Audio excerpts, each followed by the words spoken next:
Imagine waking up one morning and you're the only person left in your city. You go through your usual morning routine, making a cup of coffee, preparing a hearty breakfast, blissfully unaware of the eerie silence that has taken over. As you step out of your apartment, the chilling emptiness of the city hits you.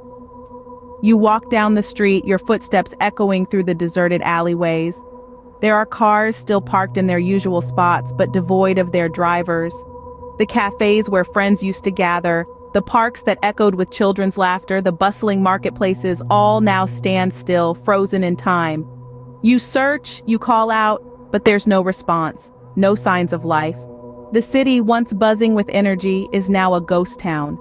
Buildings stand tall yet empty. The city that never slept, the city that was always alive with the sound of life, now lies in a deafening silence, completely abandoned. But where has everyone gone? In a desperate attempt, I reach for my phone to call someone, anyone. My fingers, trembling with fear, punch in the digits of the first number that comes to mind. The familiar ringtone hums in my ear, a comforting rhythm in this sea of dread. But there's no answer. I try another number, and then another, but the result is the same. Unanswered calls echoing in the void. In this sea of silence, my phone suddenly lights up, a beacon cutting through the darkness. An incoming call.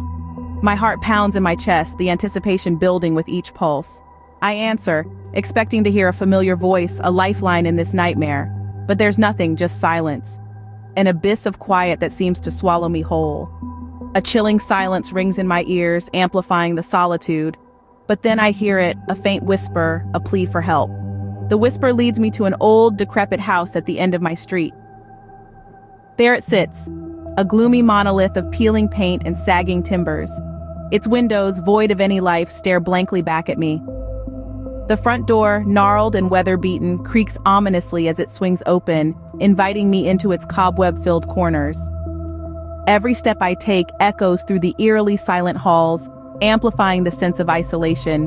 The air is thick with the scent of damp wood and decay, a testament to the years of neglect.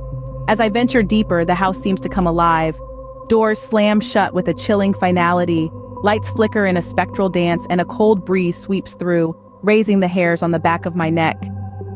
The whisper that led me here transforms, growing louder, more distinct. It's no longer a whisper, but a cry that seems to echo from the very walls, resonating with a bone-chilling desperation. It's as if the house itself is crying out, the sound growing louder with each passing second. I follow the cry, drawn to it like a moth to a flame. It leads me to a narrow door at the end of a long, dark hallway. The cry gets louder, more desperate. It's coming from the basement. But as I reach for the door, it swings open on its own. As I descend into the darkness, I can't shake off the feeling of being watched. The air grows thick with a musty scent, so pungent it hangs heavy in my lungs, a potent reminder of the years of neglect this basement has suffered. The cold is biting. It seeps into my bones, wrapping itself around me like a shroud, a chilling embrace I can't escape from. The cries that have been my sinister soundtrack transform into horrific screams. They seem to bounce off the damp stone walls, echoing, reverberating, amplifying, until they fill the room with a cacophony that chills me to my core. It is as if the very walls of this basement are in agony, their cries becoming a symphony of terror that threatens to consume me. And then, just as suddenly as they began, the screams stop. The silence is deafening, a stark contrast to the ear-splitting screams that filled the air just a moment ago. It is as if the basement is holding its breath, waiting, watching, anticipating. In the deafening silence, I hear a new sound, a low growl coming from the shadows.